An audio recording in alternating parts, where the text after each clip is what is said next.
অনেকক্ষণ তো হয়ে গেল, মা তরমুজটা এখনো আনছি না কেন? তাই তো, চল তো গিয়ে দেখি কি হলো। তরমুজটা তো শক্ত হয় আগে জানতাম না। সে কখন থেকে তরমুজটা কাটার চেষ্টা করে যাচ্ছি, কাটতেই পারছি না। চাকুটা আমাকে দাও দেখি। তাই তো, তরমুজটা আসলে অনেক শক্ত, মনে হচ্ছে যেন লোহা দিয়ে বানানো। তন্নি, হাতুড়িটা নিয়ে আয় তো।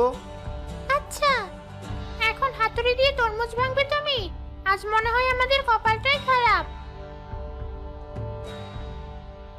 এই নাও হাতুড়ি।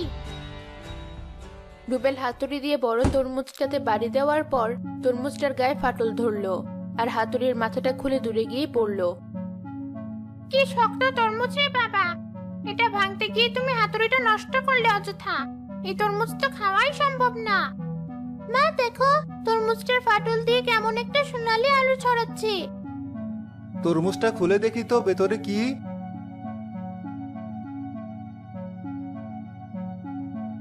আমা, তরমুজটার ভিতরে এত আলো ছড়াচ্ছে যে তাকানোই যাচ্ছে না। তরমুজের ভিতরে কি এমন আছে যে এত আলো? দেখো রূপা, তরমুজটার ভেতরে পুরোটাই একদম খাঁটি স্বর্ণ। কে বলছো? তরমুজের ভিতর সোনা আসবে কোথা থেকে? আল্লাহ চাইলে সবই সম্ভব। এখন আর আমাদের কোনো চিন্তা রইলো না। তোমাকে আর কষ্ট করে তরমুজের ব্যবসা করতে হবে না। অন্যরাও তোমার কোনো ক্ষতি করতে পারবে না। আগেই না, কিছু সোনা বিক্রি করে আমি আবার তরমুজের দোকান বসাবো। দেখবো আসলে ওই দোকানে আমার ক্ষতি করছে কিনা, তারপর ওকে উচিত শিক্ষা দেবো। ওই ভিখারিনী মহিলাটাকেও খুঁজে বের করো পারলে। আমার মনে হয় সে কোনো সাধারণ মহিলা না। আজ থেকে আমার কোনো প্রতিদ্বন্দ্বী নেই। আগের মতো আবার একাই চুটিয়ে ব্যবসা করতে পারবো। একে ট্রাক ভর্তি তরমুজ নিয়ে আবার কে আসলো এখানে? ভালো আছেন? কম দামে তরমুজগুলো পেলাম বলে আজ বেশি করে তরমুজ কিনে নিয়ে এলাম। কি কিন্তু কিভাবে? আসু, ট্রাক থেকে মালগুলো নামাও। সবাই শুনুন, আজ বেশি করে তরমুজ নিয়ে এসেছি, যাতে সবাই কম দামে কিনতে পারেন। যার যত ইচ্ছে তরমুজ নিয়ে যান।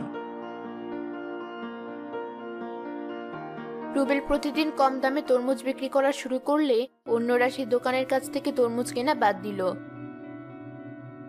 দোকানের তরমুজ পচতে শুরু করলে সে অনেকগুলো তরমুজ ফেলে দিল।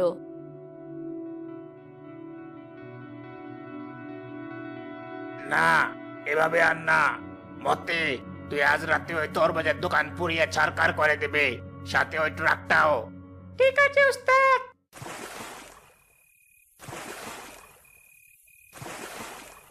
ওই দেখুন, একটা লোক আপনার দোকানের উপর পানির মতো কি যেন ছিটাচ্ছে। কেরোসিন মনে হয়। চলো গিয়ে ধরি ওই লোকটাকে।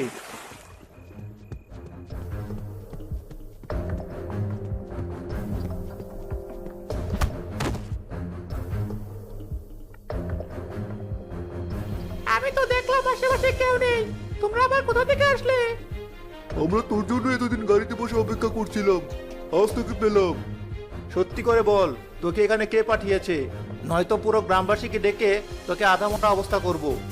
না না, আমাকে মেরো না, সব বলছি আমি।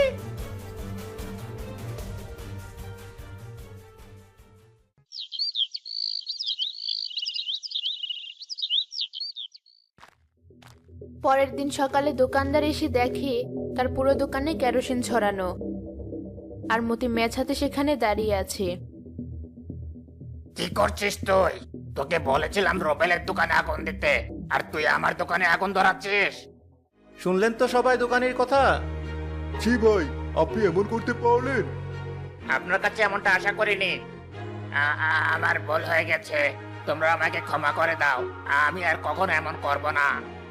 ক্ষমা করতে পারি এক শর্তে, যদি আপনিও এখন থেকে ন্যায্য মূল্যে তরমুজ বিক্রি করা শুরু করেন, তাহলে দেখবেন বেশি মূল্যের কারণে আপনার অবিকৃত তরমুজগুলো আর ফেলে দিতে হচ্ছে না। কথা দিলাম, আজ থেকে আমি ন্যায্য মূল্যে তরমুজ বিক্রি করব। দোকানই ভালো হয়ে গেল, কিন্তু সেই ভিখারি মহিলাকে কোথাও খুঁজে পাওয়া গেল না।